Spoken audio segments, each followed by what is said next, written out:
தமிழ்நாட்டு அரசியல்ல ஒரு எழுத்து பஞ்சாயத்து நீண்ட காலமா நிலவி வருது.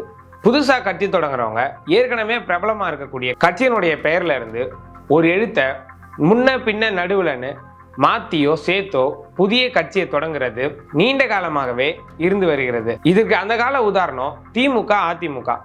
இந்த ரெண்டு கட்சிகளும் நல்ல வளர்ச்சி அடைஞ்சு மக்கள் மனசுல நல்ல ஆழமா பதிஞ்சிடுச்சு. இந்த ரெண்டு கட்சிகளோட பெயரையும் உச்சரிக்கும் போது ஒரே மாதிரி ஒலி கேட்காது.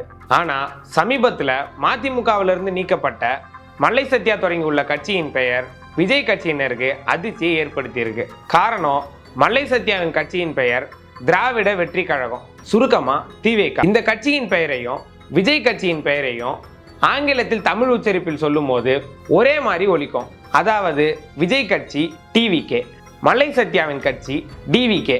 இதுதான் விஜய் கட்சியினர் அதிர்ச்சி அடைவதற்கு காரணம். தமிழ்நாட்டு மக்கள் அரசியல் கட்சியினோட பெயர்களை ஆங்கில எழுத்துக்களை கொண்டு உச்சரிப்பது வழக்கம். உதாரணமா திமுகவை டிஎம்கே என்றும், அதிமுகவை ஏடிஎம்கே என்றும், மதிமுகவை எம்டிஎம்கே என்றும், பாரதிய ஜனதாவை பிஜேபி என்றும், பாமகவை பிஎம்கே என்றும் அழைக்கின்றனர்.